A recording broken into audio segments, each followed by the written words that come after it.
So before I started this little journey here that we're on, learning about Australia, I really didn't know much about Australia. But the one thing I did know was there was a place called Perth. And that's because I used to do triathlons. I actually did an Ironman. I mean, I got to throw that in there. It's not bragging or anything, but I mean, I guess it is. Okay, whatever. But Perth had a school called Swim Smooth. And I just knew that it was in Perth. So, but I'm always excited to take a look and learn something new about Australia. And the great thing about these videos is pretty much everything is new. The video we're going to watch here today is called Life in the Most Isolated City in the World. Really? And it's by Kim Illman Travel. There's going to be a link down below so you can head on over and support their channel. Before we get started here, go ahead and like the video. Let's see what we can see. G'day, this is Perth, Western Australia. It's one of the most isolated cities in the world, but is it dull, boring and desolate? Let's find out.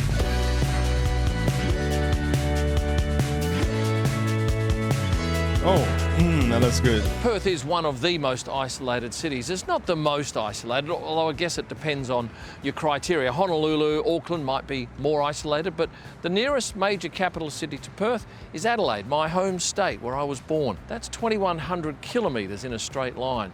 And the drive there is pretty much nothing the whole way. Oh, wow. I mean, when he says nothing, he means nothing. I wonder why he calls it the most isolated city. I mean, I guess he kind of just explained it. Probably because it's really hard to get, like, outside of there. Because I wonder if they have to go, like, all the way over to Sydney or something. I don't know.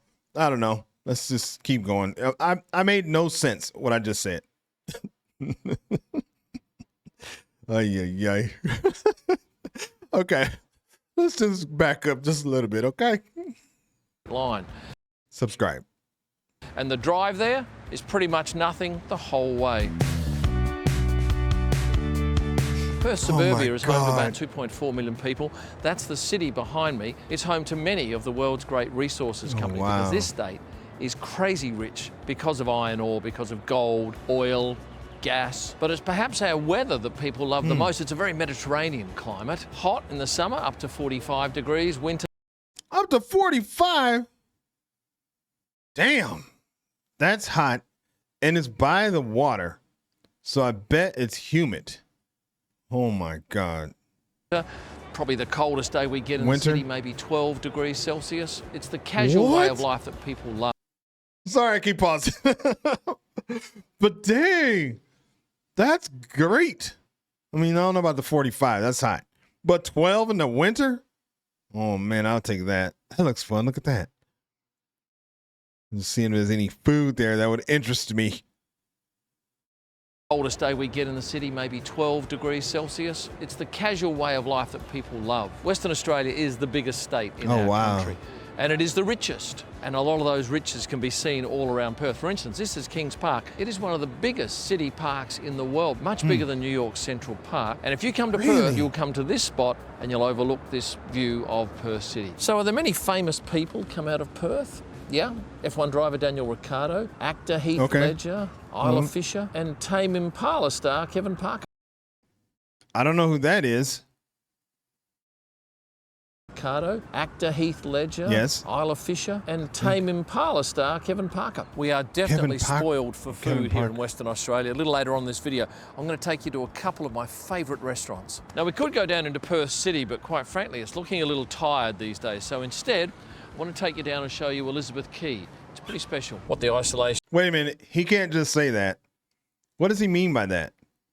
People that are watching this that know. It's a little bit tired lately, he says. I mean, it must be bad enough that he doesn't want to show it, doesn't want to share it. So, but I'm just wondering what he means by that. Oh, nice car, by the way. Looks like a Porsche, I think. These days. So instead, I want to take you down and show you Elizabeth Quay. It's pretty special. What the isolation does mean is that it's expensive for us to travel overseas. Most international travel comes into Sydney and Melbourne. Here, we get a fraction of that, and that's probably because it's so expensive to get here It's also expensive for us to travel overseas. But I guess the bonus is that we get the place pretty much to ourselves. You do need a car in this city. Our transport system is simple, basic. Wait, I mean, dang, he's going like at a quick pace, which is good, but it doesn't leave me a chance to say anything. So it doesn't leave room for me to say something. So, well, he just explained why it's so isolated, because it's expensive for people to get there, and it's expensive for people to leave. So it ends up being that, like he said, you have the place to yourself, but sometimes that means there's not a lot of like energy moving through there. Maybe not a lot of things coming and going. Yeah, I totally get that. And then the train station.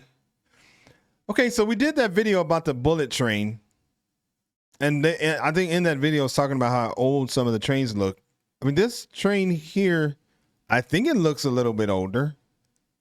Like this whole train station here. Not that that means anything, but this is something I noticed. All right, let's keep going. City, our transport system is simple, basic. Okay. Oh, wow, it's pretty big. What a lot of our Asian visitors find remarkable is the colour of our sky. Such a rich blue, something you don't often see in Singapore, Shanghai, in Tokyo. I always think these palm trees along Riverside Drive here give this a bit of a Beverly Hills sort of feel without the Beverly Hills price tag. Now, I will apologise for what's behind me here, the Perth Bell Tower. It's supposed to be our defining landmark of the city, and it's really turned out to be a little disappointing. But still, you can pop down here and hear a bell ring every now and then. This is the Elizabeth... He's not giving reasons. Like, why is it disappointing? I'd like to know that. Is it because they had like grand plans and ideas and designs before, and it came along and it wasn't? Like, he didn't really say why. I don't know. To be our defining landmark of the city, and it's really turned out to be a little disappointing. But still, you can pop down here and hear a bell ring every now and then. This is the Elizabeth Quay area. It's reasonably new, 5 to 10 years. There's a Ritz-Carlton hotel just there, and you'll probably stop right here for a photo with this thing behind you, which... Okay. Again, let's see. Ritz-Carlton. Look at this. What is going on? Oh, okay. I think that's just a sidewalk. I was wondering like what was happening with this. I thought that was a road. I guess it's just a sidewalk. And then this is the thing that his next clip is in. He's standing in front of that. So this just must be, this is some kind of port or guess right here. Okay, man. So, I mean, this looks like a pretty big city. What do you say? 2.5 million people? That's a pretty good size. Hotel just there, and you'll probably stop right here for a photo with this thing behind you, which I don't even know what it is, but it's impressive looking. Lovely places to eat along the water, and a ferry that runs from here to Fremantle. But it's a beautiful area and well worth a look if you're in town. Okay. I'm on a bridge, a very nice bridge, right in the heart of Elizabeth Quay, which is named after Queen Elizabeth. Behind me is South Perth, an affluent area with gorgeous views over Perth City. Now, lunch at Six Head. Yeah. Six Head. Oh, God. This looks good. I don't see any food, but it looks good. Okay, anyway, let's see. Oh, come on, man. Slow down. I've gone for the burger. It's a $40 burger. That's about 27 US. Wagyu. Let's have a go. That is very good. Nice, man. Come on, man. You go to this restaurant, you going for a burger? I mean, I'm sure it's a good burger, but you can get something that's different. I don't know. All right. I mean, that burger does look good, though. I'm not going to lie. Wagyu. Let's have a go. Wagyu. That is very good. Nice mayonnaise. Pickles are good. Wagyu's medium. Not tomato saucy. It's more of a meaty taste. 7.8 out of 10. Oh, wow. Okay. Oh man, look at that. Upmarket Perth, very affluent suburb, Cottesloe, and the. So, okay, I don't think I've really said this before on this channel, but before we moved to Spain, my son and my wife used to give me a hard time because the only place I ever wanted to go was Hawaii. Like, that's it. We probably went to Hawaii like 5 or 6 times. Sometimes we went like in consecutive years. Like, I just loved it there. I loved the people. I loved the energy. I loved the weather. I just loved it. There was something about it. Like, we were looking to buy houses there. It was my spot. And I would go there right now. Like, I just love it. But this, I've been telling Lisa that what I've been seeing so far, it's like Australia is like a grande Hawaii. I mean, just some of these images that he's showing, like, it just makes me feel like the same thing I was feeling when I was in Hawaii. So anyway, I've never really said that, which I can't believe I haven't said that. So there you have it. Beach is like all of WA's beaches, magnificent, fine white sand. WA. And as I mentioned before, anytime in the morning during summer, it's a joy to be here. Oh man, let's look at that. Oh God, that looks awesome. Oh, well, the Fremantle doctor arrived 2 hours ago. You can tell because it's howling down here, but that does keep this. Hold on. Fremantle. Okay, I was doing the video that I did that got blocked. I was trying to do an AFL video, and it was it Brisbane versus Fremantle, I think. I was trying to remember. I was trying to see how to pronounce that. But look at this. Fremantle doctor. Australian vernacular for the cool southwest sea breeze that brings relief to Perth's hot summer afternoon. Oh, okay. Fremantle doctor. All right. So I'm guessing Fremantle is that like a city over there in Perth? I don't know. Cool, because in summer, without it, it'd be nearly into the 50s, I reckon. But still, even today, a 22-degree day, bit of sun, bit of wind, people still happy to have a swim in the Indian Ocean. Okay. 22 is not bad. Look at that. Oh my God. Oh, stadium. You're looking at the Optus Stadium behind me. That's our biggest stadium in Perth. Seats around 60,000 people. Okay. It's used for Aussie rules football. Yeah! That's what I thought he was going to say. 60,000. Isn't that one of the smaller ones? I thought I remember some people saying that there was like 100,000 seat stadiums. Look at that. That just looks awesome. Cricket, major sports events, concerts. Getting back to Aussie rules football. It's not rugby. It's not American football. It's not soccer. No. It's our own game. It's really only played in Australia, but they'll sell out this ground often throughout a season. There are 2 teams that play out of Perth in the look, there's Fremantle. Okay. I think those are the ones I was trying to watch. West Coast Eagles. Team competition that's national. The West Coast Eagles and the Dockers. And I sponsored the Eagles for, 20 plus years and got my start with ambush marketing behind the goals with these signs. But the next game here is the Eagles versus the Dockers in the Derby. And it will be a huge day out. It always is. Oh man, I can't wait for that. This is the Matagarup Bridge. I can't wait to go to one of those games. It's going to be awesome. Okay. This is some kind of bridge. That's interesting. Quite a beautiful bridge connects the city to the stadium. And if you are a thrill seeker, you can do a zip line up here. Oh, hell no. Thank you for the suggestions that I should do it. Just kidding. I'm not going to be doing it today. I would do that because you're going over the water. So if you fall, it's just in the water. I would do it. I'd do it. You might think this is a little isolated because there's no one on this bridge, but it is 2 p.m. on a weekday. But come a weekend, there'll be hundreds, thousands even if there's a game of footy on. That white building behind me is Perth's casino. It's the only casino we have in this state. And we don't have poker machines like they do in Victoria and New South Wales and Queensland at every pub. That's the only place you can gamble. They have a monopoly on the whole thing. But they have built a stunning hotel next door, Crown Towers. If you come to Perth, God, look at it's that. pretty much regarded as the best hotel we have in town. Suburbia ends here in Two Rocks. North of that, it's plenty of bushland, farms and a handful of seaside towns like the one I live in, Lancelin. From here to Cervantes, a distance of about... Wait, before we get too far away from this. So he said they have a casino. Do they have like sports gambling? Like, can you gamble on Australian rules or footy? I'm just wonder. Because I would probably put down a bet when we go over there.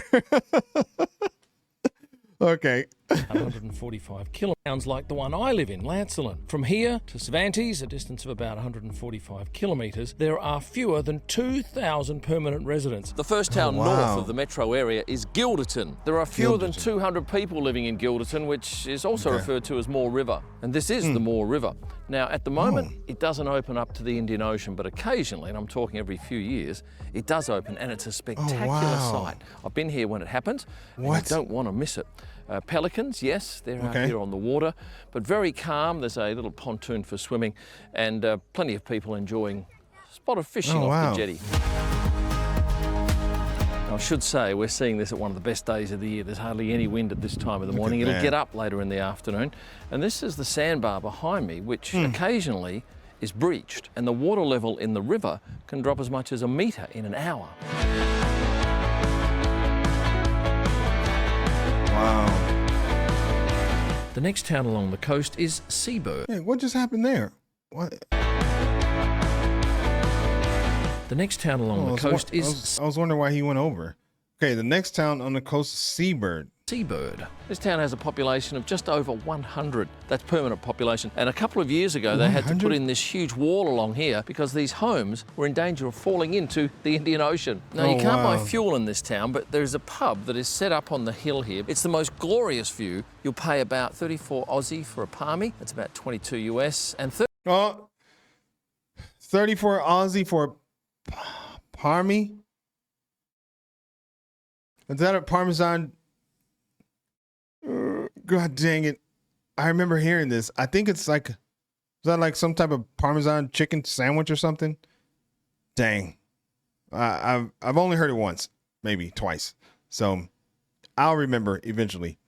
All right, but that looks great. That looks nice.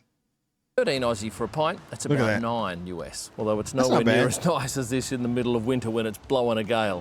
No, yeah. 30 more kilometres down Indian Ocean Drive is the turn-off to Ledge Point. One of the main draw cards for Ledge Point is this holiday park, which is pretty cool.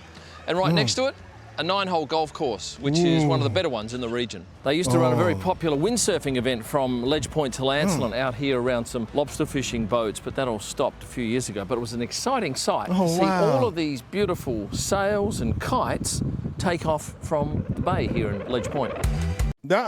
I wonder why it stopped. You just have to ask, because that seems to come up. He gives great information, but sometimes he doesn't give reasoning behind it. So I'm just wondering if anybody knows. Look at that. Nice beach, nice water. And 11 kilometres from Ledge Point, Lancelin. This is where I live. The population here is around 800 people. It's the largest of the 6 towns or settlements that you'll see in this video. It has a servo, there's a small retail strip, a great bakery, 2 pubs and a beautiful bay. In summer, you'll find no one but wind and kite surfers on the beach in the afternoon. That's due to the freedom doctor. But in spring and autumn, much nicer on the wind front. And ideal here for fishing, jet skiing and swimming, particularly if you can get to Lancelin Island on a warm day. The sand dunes behind the town are a huge draw card, with sandboarding and quad bike tours a real hit. Now, on the wildlife front, yes, we see plenty of roos, emus, not so many, but occasionally. Wild emus? What? Oh, man. God dang, this country is just unbelievable. On the dunes, I've seen 2 echidnas in my time here, and lots of snakes. Yes, they should be avoided. They often pop their heads up in my pool deck here. And if they bite you, you'll know all about it. Quokkas? No, you'll only find them on Rottenest Island, which is about 20 kilometres offshore, and I've got a video shortly about that on the channel. Dolphins? Yes, plenty in the bay. Sea lions too are prevalent, and the occasional shark. Next on our adventure, it's 52 kilometres further north. I just had a story about sharks. We went to when we were in Hawaii, and it was Shark Week. Have you ever seen it? You know how sometimes these TV shows have or these stations have a theme that they all week, every day they just play those videos. So it was Shark Week, and I don't know why, but every time we came home, that's what we watched. Not very smart, considering we were getting into the ocean and we all just freaked ourselves out. But I don't know why we did that. But it's like a running joke in our family. It's pretty funny. Okay. Anyway, let's back up a little bit. Man, look at that. Oh. Are prevalent, and the occasional shark. Next on our adventure, it's 52 kilometres further north to a place that I don't think you've ever seen anything like. There are no real houses there. It's all corrugated iron shacks. This is the only place you can buy anything, and at the moment, it's just ice for $7.50, about $5.50 US. But wait a minute, man. But why are there just shacks there? Okay, and are they just kind of like a vacation cabin or vacation home or something like that? I think in the United States they call those camps. So that's interesting, but I wonder what it's for. Can you rent them out, or how does that work? Now this is Wedge Island. Well, that's Wedge Island settlement. That's the actual island. But every 5 to 10 years, this becomes connected to the mainland and looks like this. Oh. And you can walk out there, you can drive out there, but you can't actually go on top of the island because it's a bird breeding ground. But this is the most amazing place because all of these shacks here are not meant for permanent settlement. They're holiday shacks, and the government does not like these people being here. They've tried almost everything to get these shacks demolished, but still, it's here. It's an amazing place, and if you get the chance to come and have a look, you will not be disappointed. This shack was built in 1974 by my wife's family. And Tonya used to spend most of her holidays up here as a kid. We don't actually live here, we just come and visit, but we've had it for 30 Wedge Shack owner, Mick Bowra. odd years. Unique part would be that we bring everything needed. The shack's pretty well set up with water and power, but other than that, we bring everything for the trip. You can come here and get blown to bits and hate it, and you can come and love it. Okay, good. He gave us a little explanation. That's good. And 40 kilometres on from Wedge Island is Cervantes. But when you come this road, you'll pass on the left Quay, which is another settlement, same as Wedge with shacks. On the right-hand side is the Pinnacles, and it is quite an amazing site. Didn't go in there today, but I've visited it before and it looks... Hold on. Those are... those rocks? And of course there's roofs there. Man. Side is the Pinnacles, and it is quite an amazing site. Didn't go in there today, but I've visited it before and it looks a lot like Pinnacles. This. Okay. Or this, if you've got a ballet dance. Oh, cool. Oh. This is the Lobster Shack. It's highly regarded. If you love lobster, we call them crayfish here in Western Australia. They're caught just off the coast here in huge numbers, mostly shipped around the world, but you can get as much as you can eat here. At the moment, 96 Aussie for a full lobster, which is 600 grams, 66 US. I haven't gone for lobster today. They're not much of a novelty for me because pretty much everyone in Lancelin just hands them out to friends. You can catch 8 a day on a $30 fishing licence. So I've gone with some prawns or shrimp, which was 36 Aussie, 25 US. And the view here, quite delightful, out over the Indian Ocean in a calm bay with a few crayfish boats out there. Must have been about 25 prawns in that lot. They were good, 7 out of 10, but you come here for the atmosphere and the view. And yeah, it's a pretty cool place to come. I'll have to go and cook some chicken schnitzels right now, but if you get the chance to visit Perth and the surrounding areas, I think you'll love its remoteness and its nature. Yeah. Now, before you go, could you please hit the like button? And for those of you who have not subscribed, I welcome that push of the button. Finally, I thank you for watching and implore you to stay passionate. Oh, man. Dang. It's nice over there. Wow. But is it the least populated state?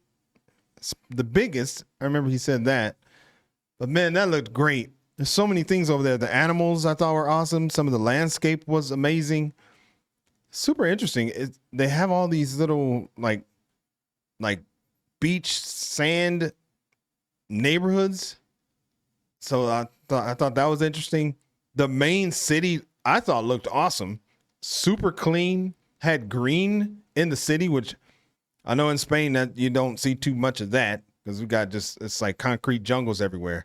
But that was a great video. Hopefully you liked that video. If you did and you want to see more reactions just like that one, then subscribe to the channel, man. It's easy and it's free. My name is Greg. I'll catch you on the next video. Peace.